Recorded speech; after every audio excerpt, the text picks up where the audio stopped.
Uxlash sur'atingizni aslab tezlashtirib bergan 6 xil nihoyat yaxshi turmush odatini so'zlab beraman. Ma filmni ko'rgandan keyin cho'qimlam o'riqlab keta olasiz. Bir tal yuragingizni ayamay berib qo'yib, bir tafsili ko'rib chiqing. Birinchisi, ig'irlikni tez surat tushirolay deb tomoqdan ziyoda farz tutib, bir oyda 7-8-10 kilo ig'irlikni tushirsangiz, buning orasidagi 70% muskul bilan suvlidir. Aksicha bir oyda tushayotgan ig'irligingizni taxminan 3 kilodan 5 kilogacha astaroq ig'irlik tushirsangiz, buning orasidagi 70-80% may bo'ladi, sizda o'zgarish nihoyat cho'ng bo'ladi. Shunlashqa tez o'riqlay deb tomoqdan ziyoda farz tutib olmang. Ikkinchisi, Әттігенлік нашлық бір күндегі әң мұйын бір вақт тамақ әмәс. Әттігені қосқыңыз ашымса, нашты қымсыңыз мұ болуды. Әттігені қопамсыңыз, нашты қымсыңыз мұ болуды. Қосақ асса чоқым ақсыл, яғ, минерал маддылаға тайынып қосақын тойғызымыз.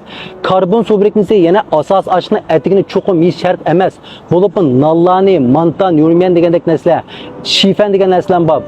Бұны сіздік әксіче явасыңыз, бір күндегі қан шекеріңіз тұрақсызшып, тихім жиқнәс явылшыңыз мүмкін.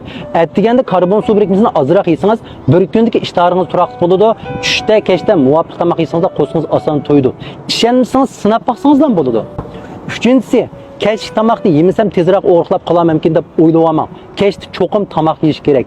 Hamda kechda karbon suv birikmasini jiqroq o'rlashtirish kerak. Nemishqa? Chunki qo'sqingiz och qolmay uxlasangiz uyqungiz yaxshi bo'ladi. Uyqungiz yaxshi bo'lsa metabolizm yaxshi bo'ladi.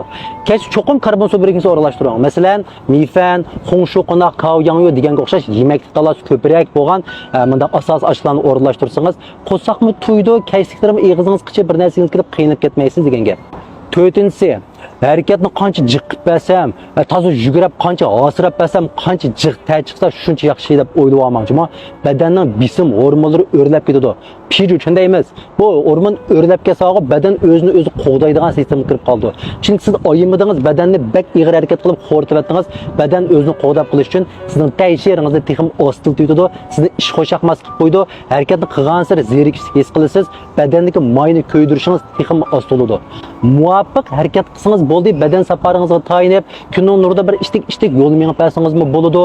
Bak ig'ir talab hosirab qilib ketmisingizmi bo'ladi. 5-si, oqshimi soat 11dan burun uxlagan bilan 12 birlardan keyin uxlaganning farqi bak cho'ngmi. Oqshimi kash uxlagan odamniki kechilik uyqusi yaxshi bo'lmaydi birsi, to'la tush ko'rdi. Uning ustiga uyqusi qisqa bo'ladi. Qisqa uyqu olganda va ertasi bir kundagi metabolizm deyshi nihoyat oslab turadi. Uyqunuz yaxshi bo'lsa, o'riqlash sur'atingiz yomon tezlashib ketadi.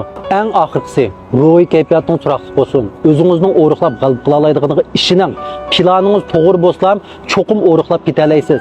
Orliqlarda ig'irlik tushmay to'xtab qolsa, bek tashvishlanib ketmang. Odam badan degan shu, ig'irlik tushgandan keyin qasddan sizni bir teriktirish uchun ig'irlik tushmay badanga suv yig'ilib olib, miq izi turib oladigan ahvollarmi bor.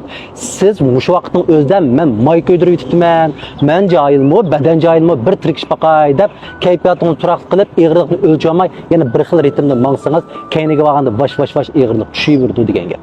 Kayfiyat turaqsiz bo'lsa, ostan tashvishlangan odamniki metabolizm tayshi shunda ost bo'ladi. Menga ergishilishni unutib qolmang. G'ayrat qiling.